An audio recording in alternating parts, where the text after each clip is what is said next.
आइए जानते हैं छत्तीसगढ़ और भारत की हर जिले, हर क्षेत्र की आज की फटाफट बड़ी खबरें।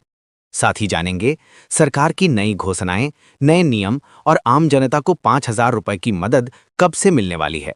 तो वीडियो को लाइक करें और चैनल को सब्सक्राइब जरूर करें, ताकि आप तक हर जरूरी खबर सबसे पहले पहुंचे।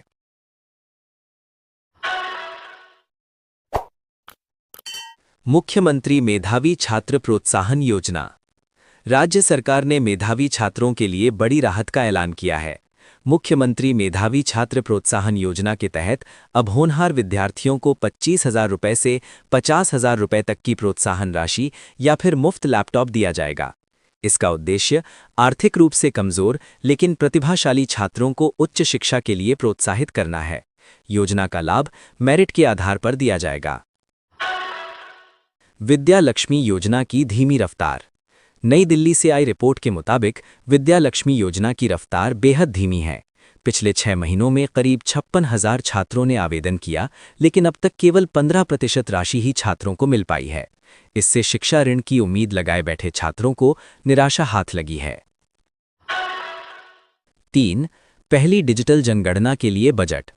देश की पहली डिजिटल जनगणना के लिए सरकार ने बड़ा बजट तय किया है। इसके लिए कुल 11,718 करोड़ रुपए आवंटित किए गए हैं।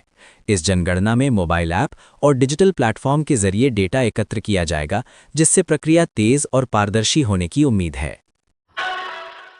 दीपावली को यूनेस्को की मान्यता। भारत के लिए गर्व की खबर है। दीपावली पर्व को अब यूनेस्को की अमूर्त सांस्कृतिक विरासत की सूची में शामिल कर लिया गया है। ये फैसला भारतीय संस्कृति और परंपराओं को वैश्विक पहचान दिलाने की दिशा में एक बड़ा कदम माना जा रहा है। एमजी नरेगा का नाम बदला। सरकार ने एक अहम फैसला लेते हुए महात्मा गांधी नरेगा योजना का नाम बदलकर पूज्य बाबू ग्रामीण रोजगार योजना कर दिया है। साथ ही काम के दिनों की संख्या बढ़ाने का भी निर्णय लिया गया है। इससे ग्रामीण क्षेत्रों में रोजगार के अवसर बढ़ने की उम्मीद है। मौसम अपडेट। ठंड बढ़ेगी।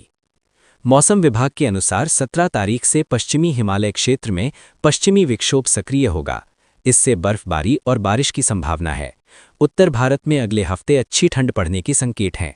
लोगों को ठंड के लिए तैयार रहने की सलाह दी गई है। धान किसानों को राहत। सरकार ने धान किसानों को बड़ी राहत दी है। स्टॉक लिमिट खत्म कर दी गई है और अब किसान तुहर ऐप के जरिए 24 घंटे 7 दिन धान के टोकन कटवा सकेंगे। इससे खरीदी प्रक्रिया में तेजी आएगी और किसानों को सुविधा मिलेगी।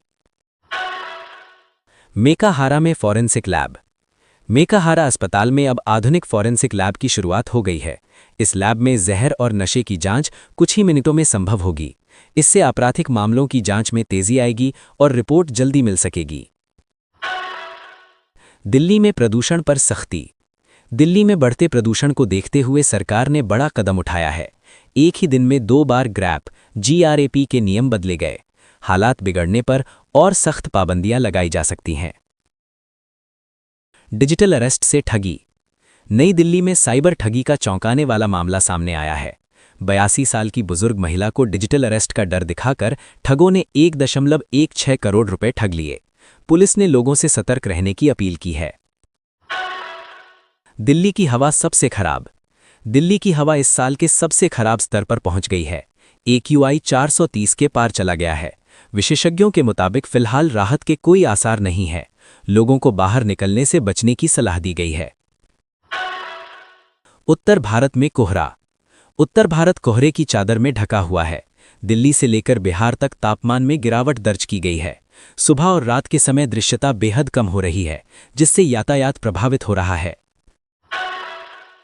राजीव गांधी ग्रामीण भूमिहीन मजदूर न्याय योजना। राज्य सरकार की इस योजना के तहत भूमिहीन मजदूरों को हर साल 7,000 रुपये की आर्थिक सहायता दी जाएगी। ये राशि किस्तों में सीधे खाते में भेजी जाएगी। योजना का उद्देश्य ग्रामीण मजदूरों को आर्थिक संबल देना है। अति घना कोहरा, IMD की चेतावनी। भारतीय मौसम विभाग ने 16, 17 और 18 दिसंबर को लेकर बड़ी चेतावनी जारी की है। IMD के अनुसार उत्तर भारत सहित कई राज्यों में अति घना कोहरा छाने की संभावना है। सुबह और देर रात के समय दृश्यता बेहद कम हो सकती है, जिससे सड़क, रेल और हवाई यातायात प्रभावित होने की आशंका है। मौसम विभाग ने वाहन चालकों को सावधानी बरतने, धीमी गति से वाहन चलाने और फॉग लाइट का उपयोग करने की सलाह दी है। प्रशासन को भी अलर्ट मोड पर रहने के निर्देश दिए गए हैं। नागरिकों से अपील है कि अनावश्यक यात्रा से बचें और मौसम अपडेट पर नजर बनाए रखें। जनगणना पर बढ़ा खर्च, प्रति व्यक्ति 82 रुपए। देश में होने वाली आगामी जनगणना को लेकर बड़ा खुलासा हुआ है।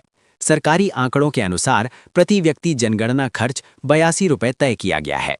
ये राशि 2011 की जनगणना के मुकाबले लगभग 5 गुना अधिक है।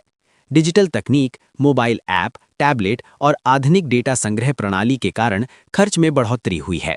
सरकार का कहना है कि ये देश की पहली पूरी तरह डिजिटल जनगणना होगी, जिससे आंकड़े अधिक सटीक और पारदर्शी होंगे। इस जनगणना से भविष्य की योजनाओं और नीतियों को मजबूती मिलेगी। धान खरीदी में रिकॉर्ड, अवैध धान भी जब्त। राज्य में इस वर्ष धान खरीदी में नया रिकॉर्ड दर्ज किया गया है। अब तक 87 लाख टन धान की खरीदी की जा चुकी है। इसके एवज में किसानों को 7,771 करोड़ रुपए का भुगतान किया जा चुका है। सरकार ने साफ किया है कि भुगतान सीधे किसानों के खातों में किया गया है। वहीं सख्ती के चलते 1.93 लाख टन अवैध धान भी जब्त किया गया है। प्रशासन का कहना है कि अवैध धान पर लगातार कार्रवाई जारी रहेगी, ताकि असली किसानों को पूरा लाभ मिल सके। दोस्तों, आगे की खबर जानने से पहले चैनल को अभी सब्सक्राइब करके बेल आइकन को प्रेस करें।